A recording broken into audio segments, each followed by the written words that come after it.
রাধে রাধে, জয় জগন্নাথ। আজকে ব্লগের শুরুতেই তোমাদের স্বয়ং জগতের নাথের দর্শন হলো। এইবার রথযাত্রার দিনটা যে এরকম কাটবে আমি না সত্যি ভাবিনি। আসলে ওই কথাটা তো আমরা সবাই জানি, তাই না, যে কি ঘটবে তোমার সাথে 1 মিনিট বা কয়েক সেকেন্ড পরে, সেটা শুধু স্বয়ং পরমেশ্বরই জানেন। আমাদের মতন সাধারণ মানুষের পক্ষে সেটা জানা একেবারেই সম্ভব নয়।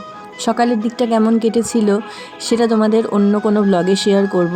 বিকেলের দিকে আমাদের পাশের বাড়ির জগন্নাথ পুজো হয়, তো তারা সবাই রথ নিয়ে বেরিয়েছিল, মানে বৌদিরা।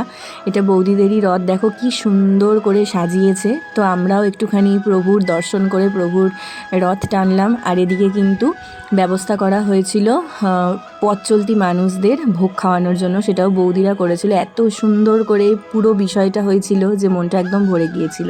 জীবনে দুবার প্রভু জগন্নাথের কৃপায় শ্রীক্ষেত্র অর্থাৎ পুরীতে আমাদের যাওয়ার সৌভাগ্য হয়েছে, কিন্তু তখনও আমি ভক্তিমার্গের পথে আসিনি, বহু বছর আগের কথা বলছি। কিন্তু ভক্তিমার্গের পথে আসার পর থেকে মনটা যতই টানুক, মনের ভাব অন্যরকম, কিন্তু তবু এখনও প্রভু কৃপা করেন না পুরীতে যাওয়ার জন্য। তাই প্রত্যেক বছরই রথযাত্রা আসার কিছু দিন আগের থেকে আমার মনটা ভীষণ তলা হয়ে ওঠে। যখন পুরী গিয়েছিলাম সেই স্মৃতিগুলো বারবার করে মনে পড়ে।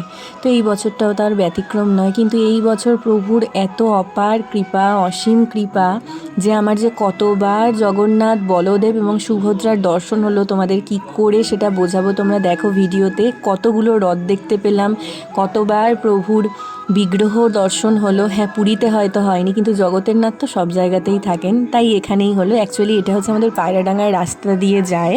একবার প্রণবানন্দজির যে স্কুল আশ্রম আছে সেখান থেকে একদল গেল, তারপরে আবার আরও 3টে রথ ওই হাই রোডের ওদিক থেকে গিয়ে আমাদের বাজারের ওখানেই দাঁড়াবে। এই যে দেখো প্রভুর দর্শন একদম সম্মুখ থেকে। আমি একটু লাইব্রেরিতে গিয়েছিলাম, তো সেখানে দাঁড়িয়েই দর্শনগুলো আমার হলো। তারপরে লাইব্রেরিতে যে থাকে মাম্পি, আমার বন্ধু, বিয়ের পরই ওর সাথে আমার লাইব্রেরি থেকেই আলাপ হয়েছে। তো আর আমি মিলে আমাদের বিগ্রহ বাড়ি, যেটা আগে হাঁটতে আসতাম, তোমাদের মনে আছে কিনা জানি না, এই যে গ্রহরাজের মন্দির, সেই মাঠে একটা মেলা হয়। তো আমাকে বললো চলো, আমি বললাম চলো যাই, কারণ একা একা ঠিক অতটা ভালো লাগে না, কেউ একজন চেনা থাকলে ভালো লাগে। তো মাম্পি আর আমি মিলেই গিয়েছিলাম। খুব ছোট্ট মেলা হয়, একটা করেই সব দোকান বসে, কিন্তু তাতেই মানুষের কত ঢল, বছরে তো একবারই, তাই না।